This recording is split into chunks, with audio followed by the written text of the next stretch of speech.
New study reveals the inner thoughts of people mysteriously frozen by catatonia. Catatonia, the person's body may be frozen, but their minds are not. Occasionally, as a doctor, I am asked to see a patient in the emergency department who is completely mute. They sit motionless, staring around the room. I lift up their arm and it stays in that position. Someone takes a blood test and they don't even wince. They haven't eaten or drunk anything for a day or two. Questions start running through your mind. What's wrong with them? Would they respond to someone else? Do they have a brain injury? Are they putting it on? And, hardest of all, how am I to know what's going on if they can't tell me? I'm a psychiatrist and a researcher specializing in a rare condition known as catatonia, a severe form of mental illness where people have problems with movement and speech. Catatonia can last anywhere from a few hours to weeks, months or even years. Some people have reoccurring episodes. I've spoken to doctors, nurses, academics, patients and carers about this condition. One question comes up more than any other: what are people with catatonia thinking? Are they even thinking? When a person can hardly move or speak, it's easy to assume that they aren't conscious either. Research in recent years has shown that this isn't the case.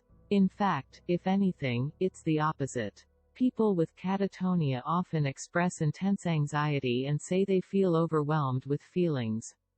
It's not that people with catatonia have no thoughts, it might be that they have too many. But what are these thoughts? What could the mind possibly do that would make you freeze? In a new study, my colleagues and I have tried to shed some light on this. Hundreds of patients.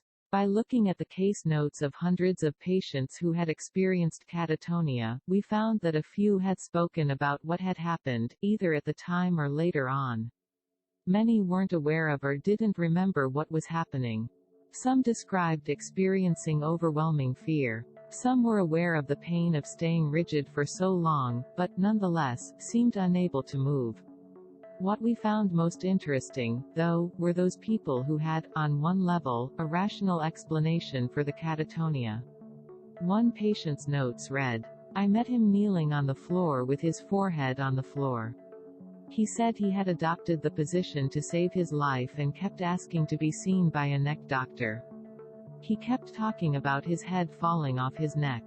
If you actually believed that your head was at imminent risk of falling off, maybe it wouldn't be such a bad idea to hold it in place on the floor." For others, it was voices, hallucinations, that were instructing them to do certain things. One person was being told that his head would explode if he moved, a fairly compelling reason to stay still. Another thought God was telling him not to eat or drink. Old photograph of a woman in a catatonic state. A woman with catatonia posturing. One theory for catatonia is that it is similar to the death faint that some animals show. When faced with a predator of overwhelming size or strength, some prey animals will freeze and presumably the predator may not notice them. One patient in the study vividly described seeing a snake, which also spoke to her.